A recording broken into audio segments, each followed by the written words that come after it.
Ladies and gentlemen, I must bring an issue to your attention that is currently plaguing the United States. It's something that we've all seen before, probably from a drunk uncle who's way too political during Thanksgiving. The issue of always needing to be right. While in small cases, this can be humorous or sometimes just annoying, when it comes to problems of greater issue, such as a doctor refusing to give you a certain treatment because they believe that their way is best, or a huge argument between family or friends that leads to relationships being ruined. This need to be right can be detrimental to us as people. This is why we must learn to override our intense need to be right and think more logically and empathetically to make sure that we are not making rash decisions or burning bridges. First, we will look at why this is a problem. Then look at the societal effects that this mindset has. Then finally, come to a solution to this problem. According to Sam Goldstein from Psychology Today, the need to be right comes from a deeper, more primal need for certainty.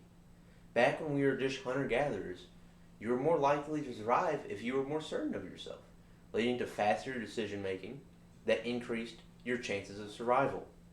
You couldn't exactly sit and ponder your best decision whenever you're fending off a wolf or a saber-toothed tiger. This need for certainty has stayed with us all the way to the modern day. And even though it's not as necessary as it once was, it has warped the it has warped in the modern day. Now people refuse to admit that they're ever wrong, even in arguments that don't matter. But what's worse is when someone refuses to admit that they're wrong in a situation where it will actually affect people's lives. Something that we've seen too commonly in today's society. Now let's look at the wider implications that this mindset of never being wrong has for society. According to Iskra Falieva, many physicians refuse to admit when they are wrong because they know that it may make them seem unfit for their job. I mean, nobody wants to be in the hands of an unfit physician. But these physicians are worried more about their perception as a good doctor rather than actually being one and admitting when they're wrong. You could say the same about any other profession as well. This desire to always be right has caused people to label their own mistakes as correct. It's not them that's wrong, it's everybody else. This mentality doesn't even stop at people, but includes companies as well. Take, for example, the many cigarette ads of the 1950s as shown by CBS News, where several of these cigarette companies paid doctors to lie and say that they were healthy, not caring that these cigarettes could lead to major health problems that could even eventually cause death. These companies only cared that they were being perceived as being correct, so that they could sell more cigarettes. Mistakes like this happen because we worry more about how we are perceived rather than if we are actually correct. Because if we admit that we were wrong about something, we are admitting that we have faults. And nobody wants to admit that we have faults because as humans, we naturally seek order. We seek predictability. We seek certainty. And if we admit that we have faults, we are risking being seen as not respectable. We've all had instances like this, me included, where we've been wrong about something only to feel stupid or ashamed. I mean, whether it's you did something wrong at your job or shouting out the wrong answer during class.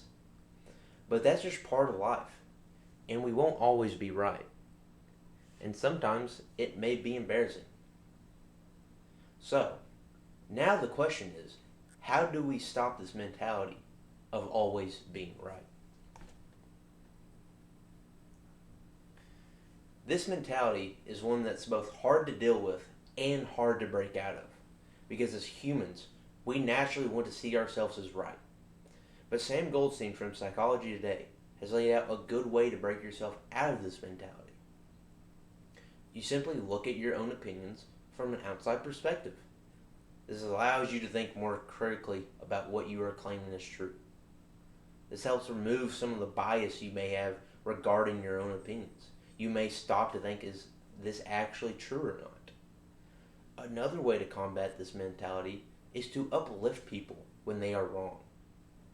Don't make fun of them or humiliate them, as that only makes someone more afraid of being wrong, reinforcing this never wrong mentality. I mean, someone's not going to risk being humiliated again. They're simply going to double down. So, today I challenge you to break the mold, to allow yourself to be wrong and to be vulnerable, as well as allowing others to be vulnerable to you. To fully combat this mentality, we must let go of our own arrogance and our own insecurity and come to terms with our faults as humans. Today, we have gone over why exactly people are obsessed with being right is a problem, how it has evolved and affected society, and how to properly combat this mentality. And as we end, I hope that we as people have learned to say, I was wrong, without fear of judgment or ridicule. That we can take this lesson to heart and begin to become people whose egos do not rule them, where we are not obsessed with the need to be right, but rather the need to show empathy to one another and to care for each other despite our own faults. Thank you.